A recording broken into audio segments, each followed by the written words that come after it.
इंद्रदेव ने वृत्रासुर नाम के एक राक्षस का यहाँ पे वध किया, जो 1.5 योजन का जंगल घेर के यहाँ पे रहती है और बहुत ज्यादा अत्याचार करती है ऋषि मुनियों के ऊपर। सब कुछ ये सारी डिटेलें बताते हैं वाल्मीकि जी, पर वही ऐसा कोई भी डिटेल नहीं दी गई है तुलसीदास जी द्वारा। वो सिर्फ बताते हैं कि राम जी जो है यहाँ पे लीला करने आए हैं, वो कैसे एक बहुत सुंदर यक्षिणी बन गई, एक भयंकर राक्षसी।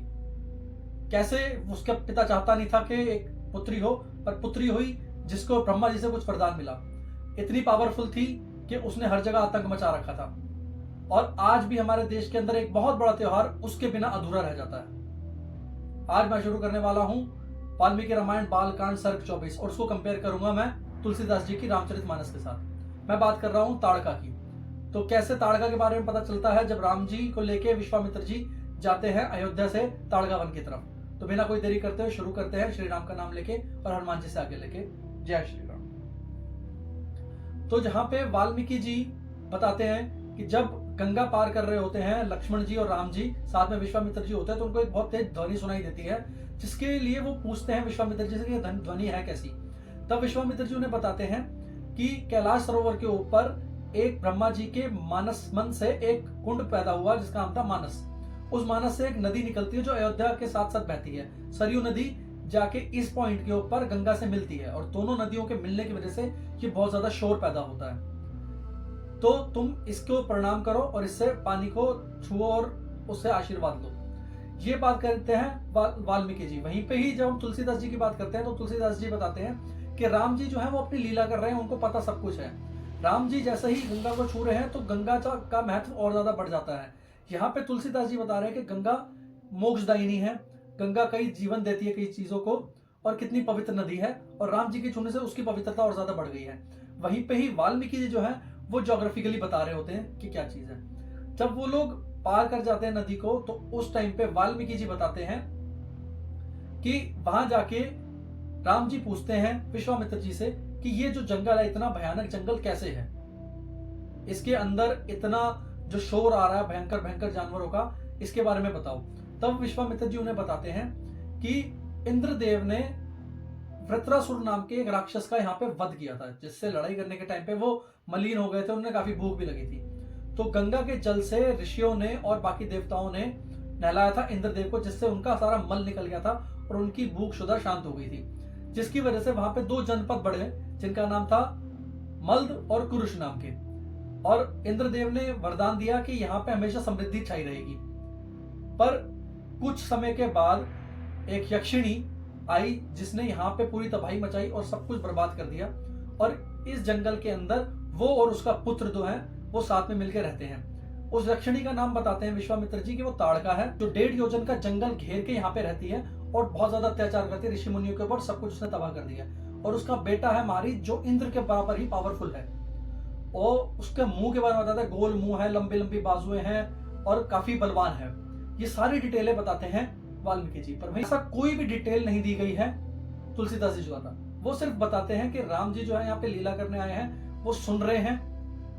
विश्वामित्र जी जब उनको बता रहे हैं ताड़का के बारे में कि एक राक्षसी है, वो यहाँ पे रहती है, उसने ऋषि मुनियों को तंग कर रखा है, जितने ऋषि मुनि यहाँ पे थे उनके यज्ञ वगैरह नष्ट हो गए और वहां से भाग गए। तो वो कोई डिटेल नहीं देते ताड़का के बारे में कि वो कैसी है और क्या कर रही है, ना ही मारीच के बारे में। तो दोनों के अंदर फर्क जो चलता है वाल्मीकि रामायण के अंदर और रामचरितमानस के अंदर, वाल्मीकि जी ज्योग्राफिकली और हर चीज की डिटेल बताते हैं, पर वहीं पे रामचरितमानस के अंदर तुलसीदास जी भाव बताते हैं, भक्ति बताते हैं और बताते हैं श्री राम जो है वो स्वयं भगवान है और वो लीला कर रहे हैं ये सारी चीजें जानने के लिए। यहीं पे ही वाल्मीकि जी जब इसके बारे में बता रहे हैं आगे ताड़का के बारे में और मारीच के बारे में, तो वो कहते हैं राम जी से कि इन लोगों ने इतना आतंक मचा रखा है यहाँ पे, तुम्हें इनका वध करना पड़ेगा। और राम जी जो है वो सारी बातें बहुत ध्यान से सुन रहे हैं, एक स्टूडेंट की तरह कि एक टीचर उनको कुछ बार बता रहा है और सारी डिटेलें दे रहा है, तो वो क्यूरियस हैं और वो सारी चीजें बहुत कंसंट्रेशन के साथ सुन रहे हैं कि हाँ जी जो मेरे गुरु कह रहे हैं वो बात है। वहीं पे तुलसीदास जी जिस तरह से बताते हैं, वो कहते हैं कि विश्वामित्र जी उनको बता रहे हैं राम जी को, और वो भक्ति भाव से इस तरह से बता रहे हैं कि तुम सब कुछ जानते हो, तुम सर्वव्यापी हो, तुम भगवान हो, तुम्हें सब कुछ पता है और तुम्हें अब ये काम करना पड़ेगा। और राम जी जो है वो सब कुछ जानते हुए भी सिर्फ अपने गुरु की बातें सुन रहे हैं, आज्ञा पालन कर रहे हैं और जानते वो सब कुछ है। तो ये 2 चीजें वाल्मीकि रामायण और रामचरितमानस को बहुत डिफर करती हैं। एक तरफ से जहां पे बात हो रही है एक बिल्कुल फैक्ट्स के साथ, अगर एक राजकुमार है उसको कहीं लेके जाया गया है तो क्या क्या डिटेलें चल रही है, तो दूसरी तरफ बताया जाता है कि वो भगवान है। दोनों पॉइंट्स अपनी जगह पे अगर देखे जाए तो बहुत ज्यादा सही है, गलत नहीं है।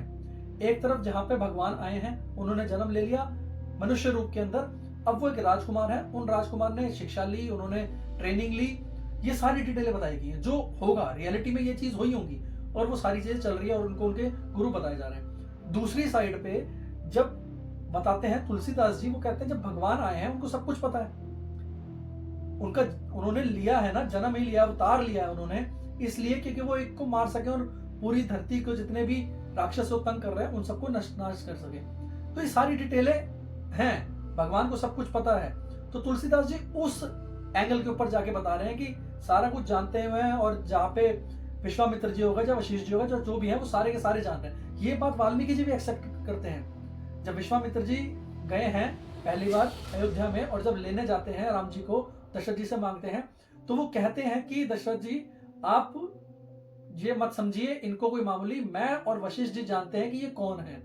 तो वहां से भी आ रहा है कि उनको पता भगवान ने रूप लिया, अवतार लिया है।